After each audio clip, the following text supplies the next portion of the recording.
Hello, this is MattiAce, and I just Aurexiumed both my Mercies on my max, and I decided now I want to try something else, and that something else became the Pounders. On your right arm, this is actually your default weapon, and if you want it on your left arm as well, that's gonna cost you 250 certs. So aside from that, I also have charge and flak armor fully upgraded. So a few reactions that I'm expecting from this video is, oh, try that on Mattis on MattiAce, it's so easy on Cobalt. Yeah, right. Now, I don't mean to be condescending to the general player population on Madison, but the people that respond to my videos have, well, let's say they might not have been the best and the brightest. Even though when I went there and played on that server, I met some really cool guys and some really good players as well. So now the max war has begun, like so many times before, and since all maxes, both on my side and on the opponents, are getting constant repairs and constant revives when they go down, I'm actually trying to take out a lot of the engineers as well, instead of just trying to take out the maxes that are just going to get revived when I am forced back into the spawn room for my repairs. Now, even though these Pounders are really good at close range, and they are good against enemy maxes too, I still have far too much respect for NC maxes at close range to just charge in here. And overextending in a situation like this can sometimes mean being half a meter outside of the shield room, standing still for more than half a second. Hello, Matti. Damn it. 85 kills in 29 minutes. Oh, that's bad. Not even 1,000.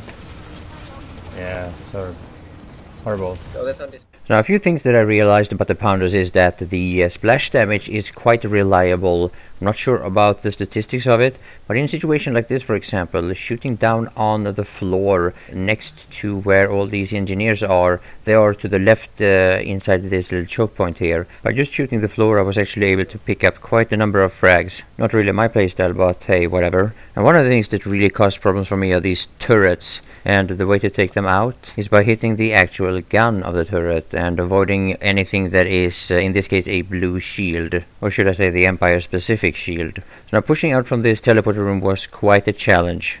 And this is one of those situations where it's actually a problem that this platoon is an open platoon with people that I don't really know that well.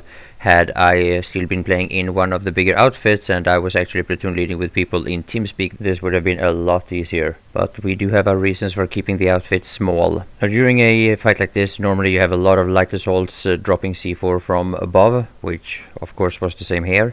And it's also quite a farm fest for medics and engineers when it comes to farming cert points. And the unit composition in a fight like this is extremely important. And during this gameplay, the medics and the engineers in my small new started squad did a fantastic job.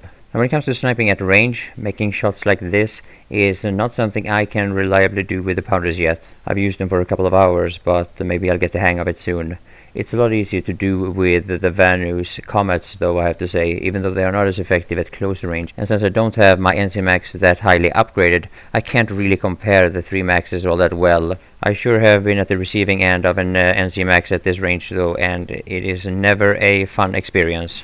Anyway, I decided to make this video relatively short, and that is why you've seen me cutting out a lot of the stuff here. There was quite a lot of mindless infantry farming, because anytime that we actually tried to push out and get to the shield generator, we were instantly hit by the NC sledgehammer. Now, normally I think it's easier to go out the other way around and get to the shield generator by passing B, but it did take a while before we had enough people to actually make a push.